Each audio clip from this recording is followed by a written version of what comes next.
Okay, thank you. The Lagos Minister of Works Engineers, the contractors, they build well, and the gentlemen of the press. I'm here as directed by Mr. President. Mr. President, President Bola Ahmed Tinubu, he watched the agony that the Lagosians went through yesterday for the reason of closing of this Independence Bridge for rehabilitation. And, he was very highly displeased, even though the subject matter, which is to rehabilitate the already collapsed return wall of the Independence Bridge, was very, very important. And so he has asked me to be in Lagos and to free the traffic and to get the work done. And that's why I'm here. Let me commend the governor of Lagos State, who was here earlier on, and he spoke to me, and the efforts of Lagos State government, in redirecting traffic that has eased the gridlock that we experienced yesterday. And so I've looked at the structural problems. I'm aware of it. We designed the rehabilitation, but unfortunately, when the bridge was to be closed, I was not informed. The controller did that on her own, and it's very unfortunate, because for a bridge to be closed, especially in Lagos, as it's been the tradition, I should be informed as the minister, and we should also have studied the implication of it. Even though it's an emergency situation, we would have deployed emergency evaluation of the implication of closing the bridge. Was there any other thing we would have done? And then while we take time to do the proper work. And so I use the opportunity to warn all controllers and engineers all over the country, never you close the road or close any bridge without running it through the PAM Secretary, who we seek for the permission from the Honorable Minister of Works. And so there will be consequences, disciplinary action for this. And so let me apologize to Lagosians and to Mr. President for the trouble this closure caused the entire Lagosians and of course the nation. And I take responsibility for it, even though I did not order it, but every action by any staff or Minister of Works, I take responsibility for that. So I'm not shining away from the failure that this closure, sudden closure, we call it, cost. If we were to do this properly, there would be a different kind of method statement would have deployed and wouldn't have necessitated to total closure. And even if we're going to close, we would have done it in such a way that we take three days, Friday, Saturday, Sunday, and then we would have put in place the remedial work that will be necessary. So what we are doing now is to restore the bridge temporarily within the next 3 days. By Sunday, this place will be totally open. And then after 2 weeks, we will look at the settlements. And then we will take out 3 days to put the permanent structure. That is what we're going to do. Buildware is a reputable company, and they have been restoring a lot of failures on our bridges. Bridges in Lagos, some of them 53 years old, but they are very reputable in handling these bridges. Some of bridges spans have been lifted up, especially Eko Bridge, Marina Bridge, and even the Lagos Ibadan Bridge. They are also intervening in all of them. And so we have discussed, we are going to vary the design.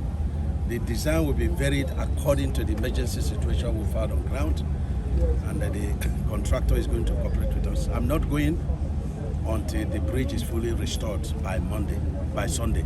We will do day and night to restore it, and then we all together to evaluate it. And so again and again, I thank Lagos State government. I thank Lagosians for their patience, and I apologize again and again, first to my boss, Mr. President, that this hardship, caused Lagosians, and again to Lagosians.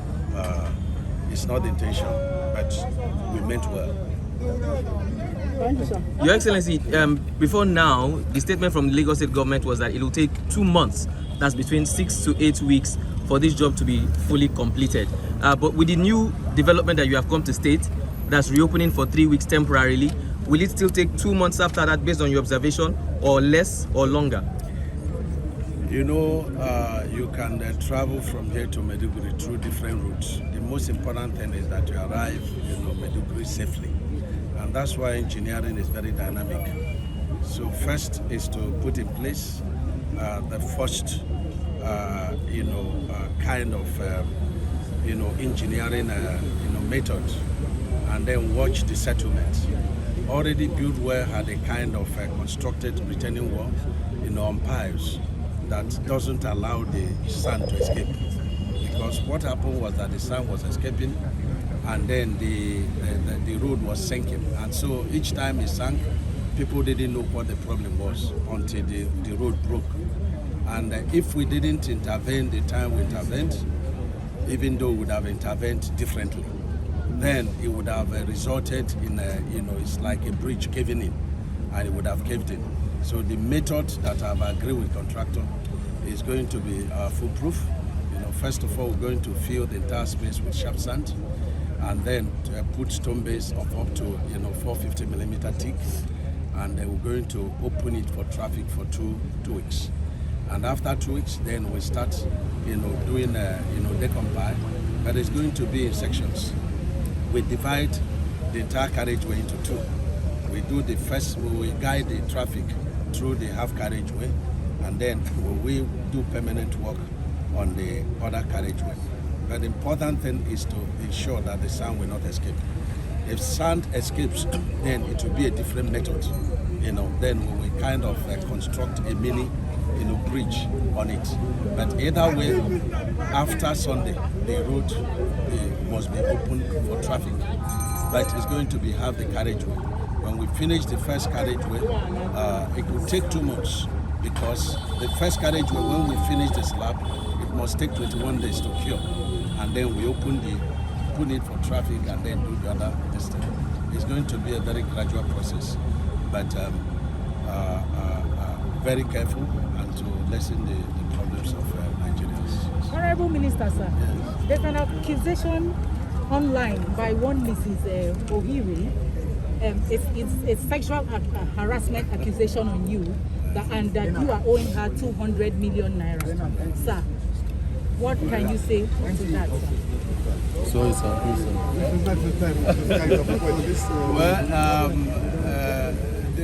I think when that woman left office and then became a minister, and she was going about saying that I owe her 200 million in 2014. The entire election in 2014, for me to be a governor, did not cost me up to 100 million. So how would campaign material be 200 million? That's one. Two, where is the contract paper? Number three, where did you draw the money from? Can you publish your account where you withdrew the money? At least you would have used up to 150 million. Can you publish it to this? So I think that woman is sponsored. But when I saw what she did to 3 other governors, so I thought it was a mental case. So I didn't bother to this thing. But I think some people that have been castigating me, that we destroy their property, especially in Challenge 18, staging protests in America, in London, and I said they should move to Canada.